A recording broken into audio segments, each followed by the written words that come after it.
What's up guys, my name is Brovex and today I'm going to be showing you guys how you can create your own custom helmets.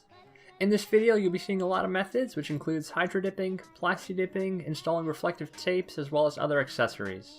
We're going to be taking a helmet that looks like this and transforming it into this. So let's get started. So this is what the motorcycle helmet looked like originally. It's a Duke DK140 and it's a 2XL.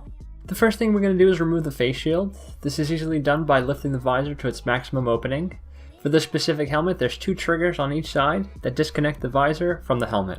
So what we can first do with the visor is create a custom side plate. I accomplished this using Plasti Dip. So what I did was I masked up the visor. This specific visor had two indentations on each side that separated the side from the front of the visor, and I used that as my guide for masking.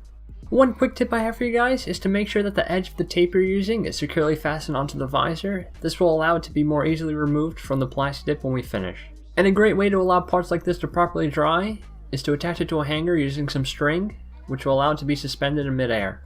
Now the way we're going to Plasti Dip the visor is by using 3 total coats. The first 2 are going to be light and the final one's going to be heavy.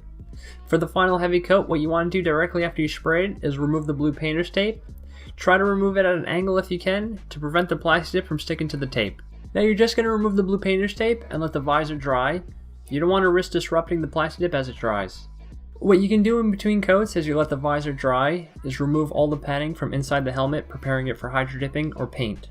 What I also did was I removed some of the vents from the exterior of the helmet to prevent them from being hydro dipped. Now these vents weren't meant to be taken off, so I broke off some of the tabs. What you can do, however, is remove the vent covers, which can be easily taken on and off without breaking anything.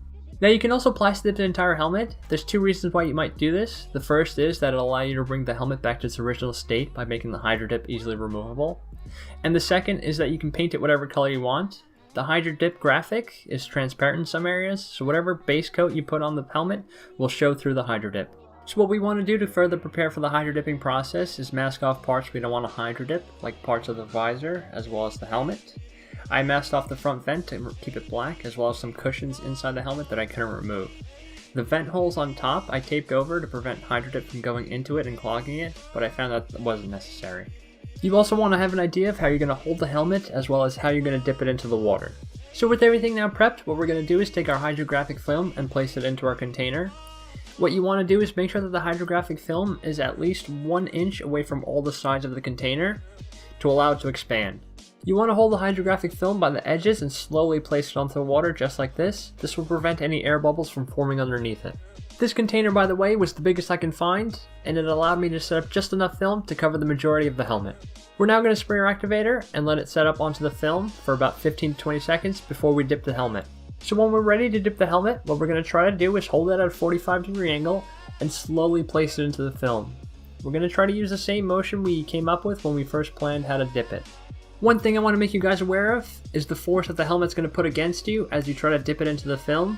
This is due to the buoyancy of the helmet as well as all the air inside of the helmet. Here is a different perspective of the dipping process. Here's what the final product looked like after I washed it with some warm water. As you'll see, there wasn't enough hydrographic film in the container to cover the front portion of the motorcycle helmet. What I did to take care of this area was I sprayed some activator into a microfiber towel. I then was able to rub away some of the hydrographic film from the motorcycle helmet.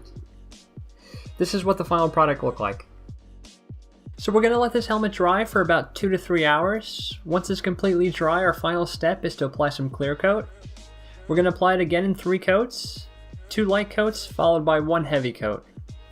This is what the final product looked like. To further customize your motorcycle helmet, what you can do is add a rubber Mohawk strip, just like this one. This is the Warhawk design. Just be aware there's 2 versions of this, one with longer spikes and one with shorter spikes. You can customize the spikes on your Mohawk one of 2 ways, either by creating your own decals or buying pre-cut ones. I'm going to show you guys how to create your own. We're first going to take some masking tape and fully cover up some of the spikes. We're then going to take the edge of a pencil and lightly shade in the masking tape over the spikes. What's going to happen is that we're going to get an imprint of the spikes onto the tape. You can now take some vinyl and whatever color or design you want. This one's chrome. We're going to cut out one of the spikes from the masking tape, place it over our vinyl piece, and cut out the spike imprint. Once you're done cutting, all that's left to do is to remove the masking tape from the vinyl, then you can apply it onto one of the spikes. I also purchased some reflective decals, and that's what I ended up using to customize my Mohawk. A quick tip I have for you guys for installing these decals is to take your finger and place it on the back end of a spike, and use that as your guide when you're placing the decal onto one of the spikes. Now that we're ready to install the Mohawk onto the helmet, what we're first going to do is open up the visor to its maximum opening. This is going to help determine where we're going to put the spikes because we don't want them to impede the opening of the visor. So once we determine the length of the Mohawk that we need for the top of the helmet, we have to cut it down to size. I ended up using some wire cutters because the rubber was thick and hard to cut through with regular scissors. As a result, the cut wasn't clean. To clean up the cuts, what you can do is take some rough sandpaper and sand down the ends. But if you take your time, you can get a clean cut. To make sure that the Mohawk is completely centered onto the helmet, you want to measure and lightly mark the center of the helmet. This will act as your guide when you place it. We're now going to remove the protective backing off of the adhesive. And using the markings we made, we're going to take our Mohawk and place it onto the center of the helmet. We're going to gently place it there and step back to make sure we're happy with its position. And then with some firm pressure, we're going to permanently adhere the Mohawk onto the helmet. You can now use these same steps to apply the rest of the Mohawk anywhere you'd like on your helmet. I did this in two parts because on the specific helmet there were some sharper curves, and I knew that the rubber Mohawk was going to have a hard time taking those curves and adhering to them.